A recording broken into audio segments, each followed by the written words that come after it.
It's impossible that you missed it, and I mean all the crying and screaming about demonetization of YouTube for controversial topics. I'm the political ferret, and before I start my little rant, I want to thank you guys. I do this channel now for 3 months, and now it's growing like crazy, well, from my perspective at least. And the reason is you. Since some of you guys shared my stuff, things went rolling. I can't thank you enough for that. I also wanted to thank you for all your kind words, and there was one thing that came up, or better, two things that came up, that I want to share my thoughts about, and that was, you deserve more subscribers and you need more subscribers. The first, I could agree, I mean, perhaps it's up to you, but the second, I won't agree. I mean, it's great if you decide you want to hear more from me, but if you don't, you don't. I mean, if only 20 of you guys are listening to me regularly, it's absolutely worth doing the stuff. I like doing it, and here comes the thing. I don't think it's too wise to become a full-time YouTuber, because then it's about money, and money corrupts. I have a job, I have a family, and I have not so much time to do my videos. That's the reason. There are not a lot of fancy stuff going on the screen, and also the narration is not as good as I want it to be, but I think it's getting better. You see, I know the pattern. I know how I could be successful with this channel. First, I would have to make way longer videos, because YouTube's nowadays loves longer videos, especially the algorithm loves a lot of long watch times. And then I would have to brown some of the successful YouTubers and would have to craft whatever I say in a manner that I never insult my audience and the successful dupes who want to push me. So remember Lindy Beige? And my answer to him, I love this guy, but he stands on eggshells on this particular incident that was not to show how diplomatic he can be. He said it in the beginning, the emphasis was not losing a lot of his subscribers. He has sponsors, and they look to that. He needs subscribers, he's not free to speak his mind. So what's next to be successful? Well, create a group, a community, and bash the enemy. In-grouping, out-grouping, leeching on existing groups, you know, like cults do. And then go out, network, advertise the stuff everywhere. I didn't do that. 2 of my friends tried this with very limited success, but still thank you guys. And it seems I'm getting too old. I mean, I never understood Twitter. What's the point of Twitter? It's like sending from your mobile phone a short message to everybody. I just don't get Twitter. I try to get grip on minds, but I'm not so great with that either. So, however, the corruption I was talking about, this is now going on some of my favorite YouTube channels, at least to a degree. So, I'm sure you know this feeling when you listen to one of these hour-long videos and you think afterwards, yeah, okay, but I could summarize this in 5 minutes. So what were you talking about all the time? And when you scream in the middle of a video, I know what's your point, I got your damn point, come on, give me something new. And there comes nothing. Again and again and again the same stuff. See enemy, bash enemy, we are good, they are evil because they say they are good, and we are evil, they are stupid, blah blah blah blah blah. End of story. No new angle to it, no new perspective, good, evil, black, white. That's boring. That brings no new information. That's just pumping out new content because it's new content. So I say that the new media will become the old media in the moment the old media is crushed. I was wrong. They take the same traits far sooner. Most of my ideas for videos are a combination of an article I read or listened to, followed by a quite long monologue in my head, and then a lot of talking in real life with different people. And do you know what's the great thing about talking in your lunch break? The guys there are not handpicked. They can't escape you, and you can't escape them. If we would have talked about Facebook, so with this group, with this table I was sitting at lunch, some of them would have blocked me a long time ago. I'm absolutely sure about that. But so we have to argue. You see, a job forces you to go outside of your bubble. In a little company, quite more so than in a large one. I know the spectrum. I worked in both types.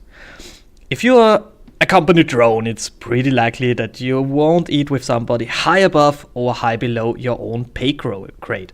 In an 8-man shop, it's a different story. There's not enough space. You have to share a table. And I think that's the reason little shops become big and big successful businesses fail. But that's a topic for another time. You see, if there would have been a show out there that does what I'm doing here, I would have made my own show.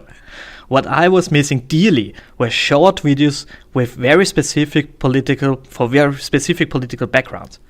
Because I wanted to take such videos and say, here, look at this, there is an illustration of blah blah blah, whatever, in about 5 minutes, watch it as an introduction, and then we have a base to work from. You can't give people a video of about 3 hours and say, watch this. They never do that. So I did, and I did do a lot of discussions with everyone. And when we fail, it's more or less always because we use different definitions. So let me illustrate that. We all could argue that lions are dangerous. Now, everything is good and shiny guy comes along and says that the notion that lions are dangerous is hurtful for the lions, so we call them now bunnies. Yellow mane bunnies. Then they point out, yes indeed, in very rare cases bunnies eat people, but it would be very unfair to call all the yellow mane bunnies brutal or savage, because most bunnies are not dangerous. And most bunnies never would ever eat people. Have you ever pet a bunny? They are so cute. And the other guy screams, hey, come on, call them lions. Don't mix up everything. Use the proper describing words. It's all about definitions. You have to break everything down to proper definitions.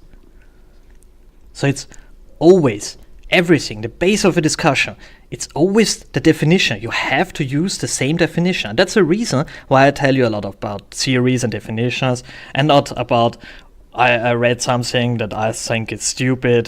There's more than enough of this around, but there is more than enough people who are talking about this already.